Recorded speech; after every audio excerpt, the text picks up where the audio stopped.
It's time for the next episode of our podcast, and today we talk about business Yeah, because we talk about the importance of growth when running a business, yeah, and we also talk about how we yeah, handled that growth topic. right. And I think it's also important to say right away that there, of course, are different kinds of growth, right? You can talk about revenue growth, you can talk about growth in the number of employees, and probably some other measures as well, I would assume. And of course, all these things are also kind of related. And Yeah. we specifically made a decision, like in 2018 already, Mm. I would say, that we don't want to grow the number of employees Yeah. a lot or at all, right?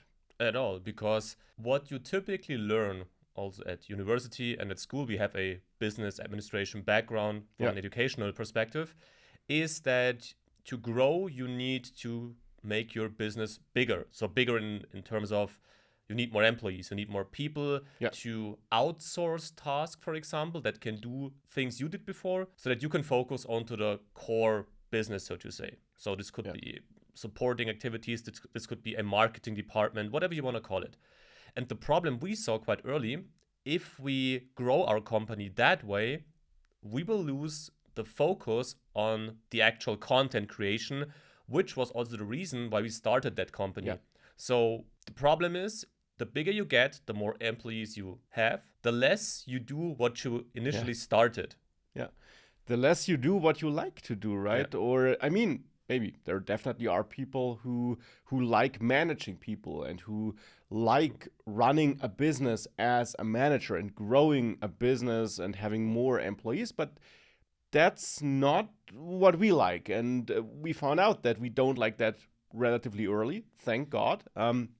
Because you hear a lot about other creators, be that on YouTube or also instructors like us, who think that, well, they start earning money, now they need to hire people so that they can create more videos, better Mhm. videos, or create more courses in our case, whatever.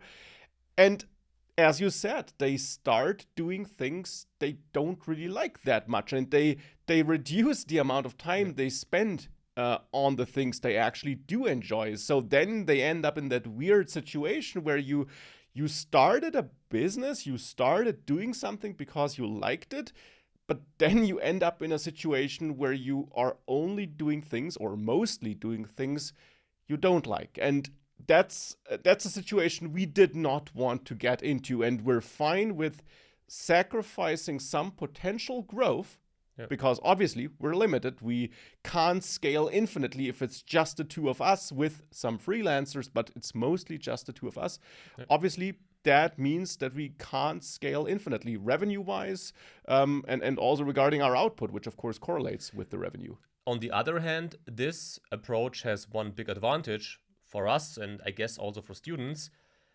Still, the courses are made by us. So Yeah, there is no other person talking in the yeah, courses, no other person prepares the yeah, courses, and every single minute of content that gets published is reviewed by one of us. yeah, So we have the full control of yeah, the content that is created because we create it on our own. yeah, And if you think about our Academy platform, for example, then we have 50 courses, and in these 50 courses, you see one of these two faces. yeah, So, as Max said, we could have grown this platform a lot bigger and have like 100, 200 courses, also covering topics we are not experts in. yeah, But for our approach, for our goal personally, how we want to run this company, but also because we discussed this a few years ago, we want to make sure that our content is created by us and yeah, we don't become another course content platform that offers courses created by 50 different instructors. yeah, And I don't exactly. want to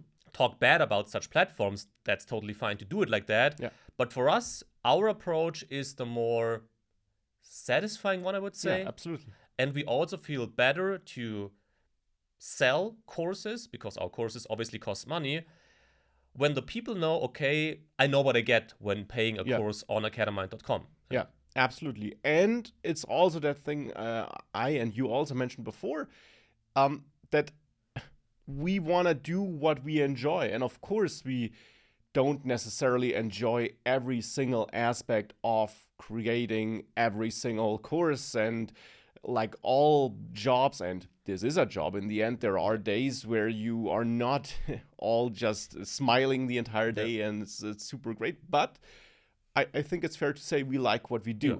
And we started doing what we do because we wanted to do it. And it's good that we can still do the things we like. We can still prepare the courses ourselves, build the slides, the demo projects, come up with the curriculum, do all these things.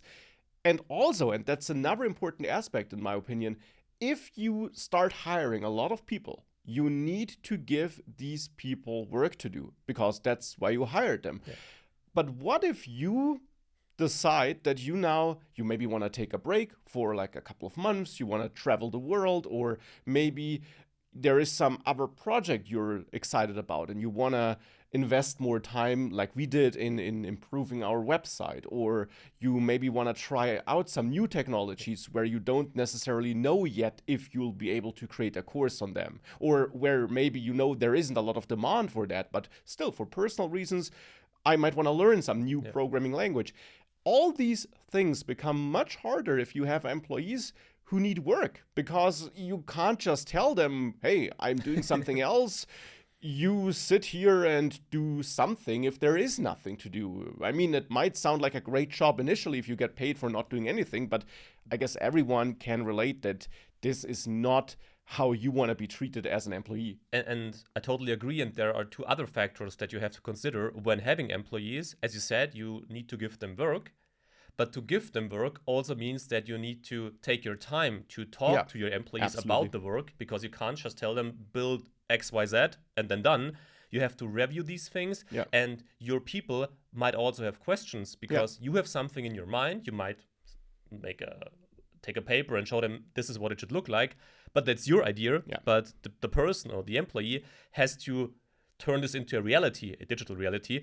And this again means they will come back to you not only once a week, but every day maybe. So if you have 10 employees and you have to talk to each of these 10 minutes per day, have fun. So it's 2 hours per day. It's 2 hours per day. It's okay to do that, but it's a decision you have to make if you want to do that. You become a manager. Indeed. And the second point is, the way we work is not very strict. So we make a decision, we say that's how we want to do it, and then we see, no, that doesn't work. Let's change it. We can do this because we run this company. But your employees, if you constantly change your mind, we don't change our mind every day, but generally it is possible that we decide 2 weeks ago we do this and that, and then we find out, no, we have another focus now. But for employees, this is crazy, because how can they dive into a project, focus onto that, learn things they need to understand to finish this project, and then you hear, oh, well, actually, this project doesn't matter anymore. It totally destroys motivation. Totally.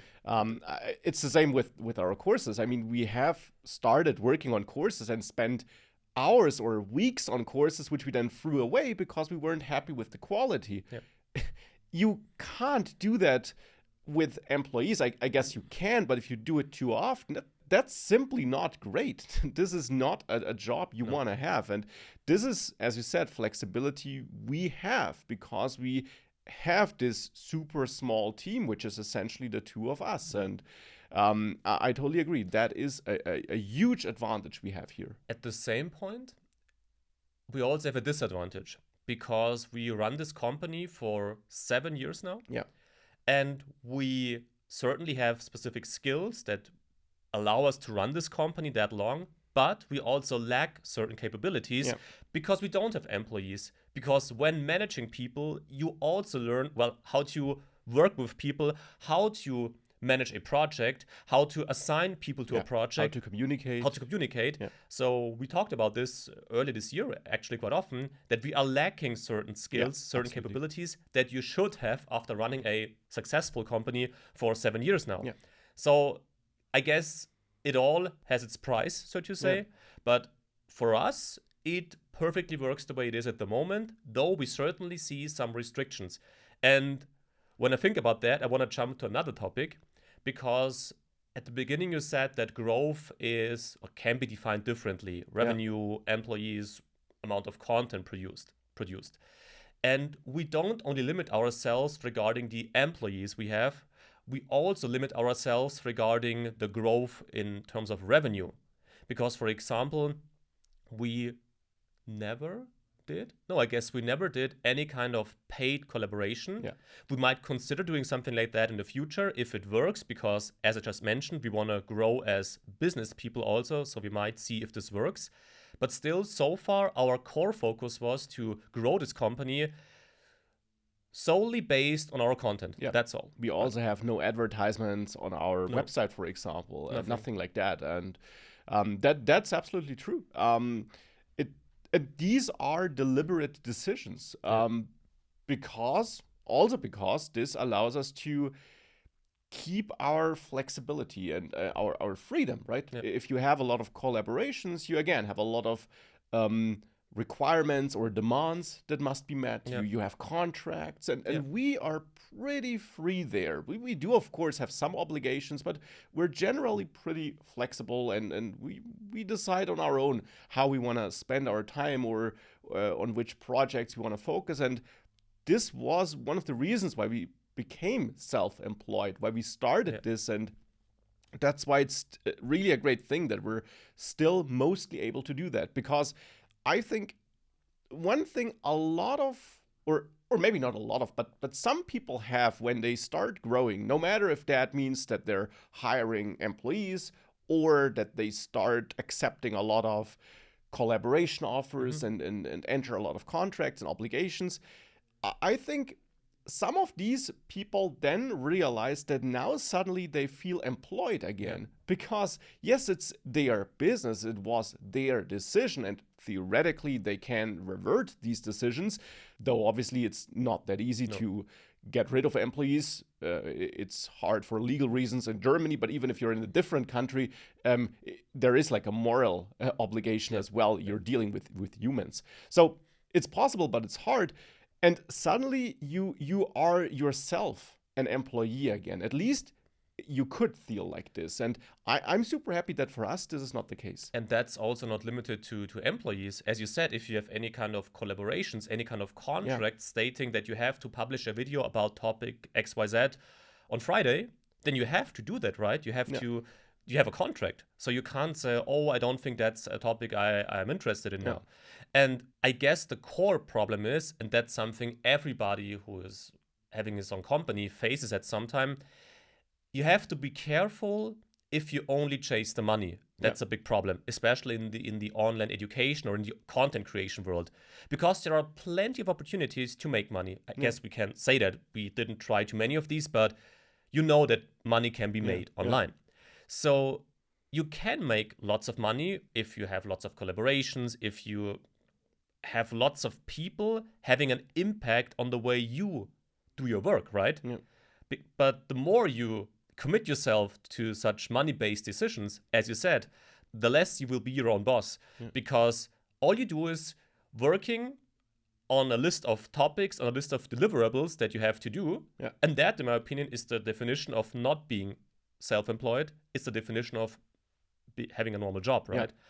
This also maybe leads to a topic we will talk about in another video, about this whole trend that many people quit YouTube now. So we'll talk about this in a separate video. But I guess losing that initial drive, that initial job you actually did when starting your own YouTube channel, your own course creation company, whatever you want to call it, this chasing money attitude, which I can totally understand, by the way, in my opinion, leads to many, many problems the longer you do this kind of job. Yeah, I totally agree. And I think there is a huge danger if you start your own company, or I guess that's a bit too vague because different companies have different requirements. But if you are a creator, or if you do something like we do, create online videos or courses, do something which you can do on your own. If you do something like this, then I think there is a danger that you feel almost pressured to hire people and to grow and to not keep on doing that on your own, because that is what a lot of people tell you. That's what the business theory kind of tells you, right? Yeah. It's what we learn in university, as you said. So you can really feel the pressure to grow your number of employees and hire people and so on. And I think it's worth to at least think about this critically and think about what you really want. And even if you could theoretically scale your business to a multi-million, or depending on the idea, maybe even more than that, business, the question is that what you want?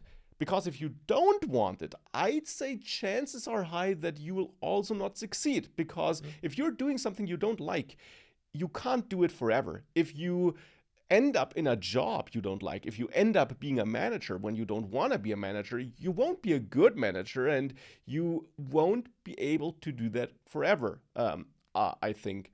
Now, of course, you can gather some skills, you can improve, you can learn being a manager, and that might be something that might work for you, and everything's great then. But it is at least worth thinking about that. And it's not a good idea, in my opinion, to do something just because you think you have to do it because everyone does it like that.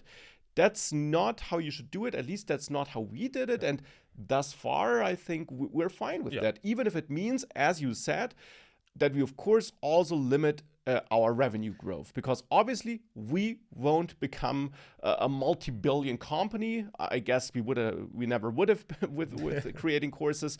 But if it's just the two of us, we definitely won't. And that is more than fine. I guess you will have to accept that you will miss opportunities. Because if you always want to make the best out of anything you can get, then you won't succeed.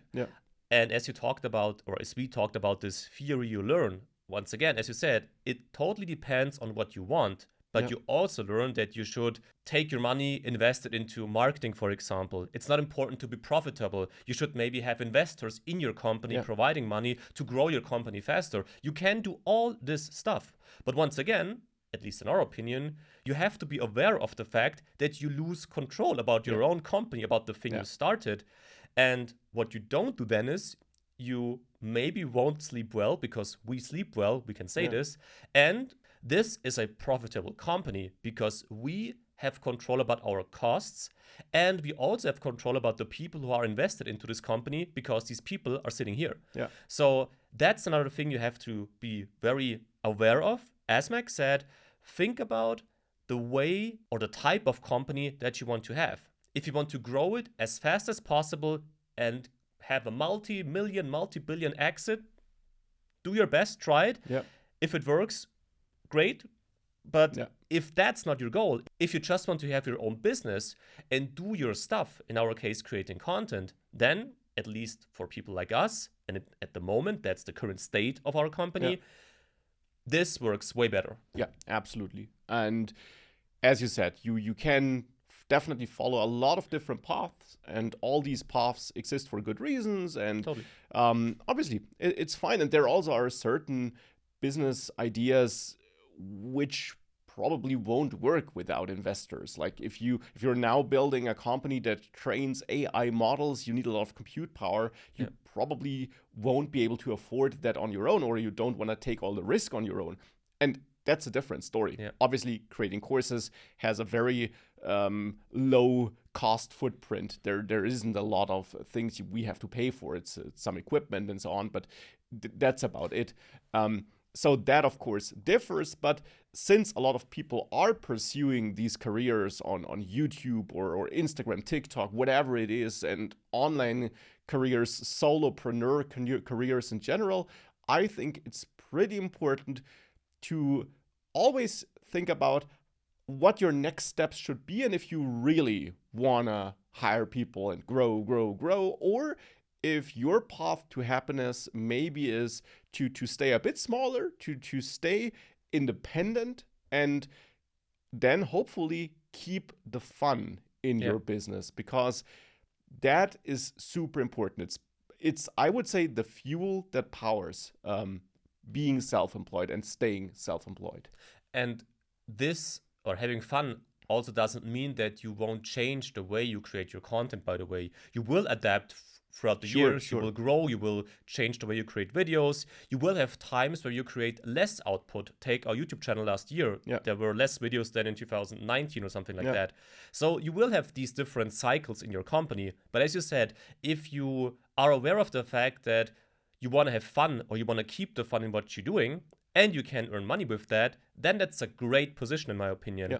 And risking this for greed, for growing, or for this growth perspective that you might see in the internet or read in books is something you can do. But if you don't want to do it, then just don't do it. Do your thing and see how it works. Yeah. And I think that's a great summary, right? I think so. Do what works for you. Don't feel pressured to do something you think you should do.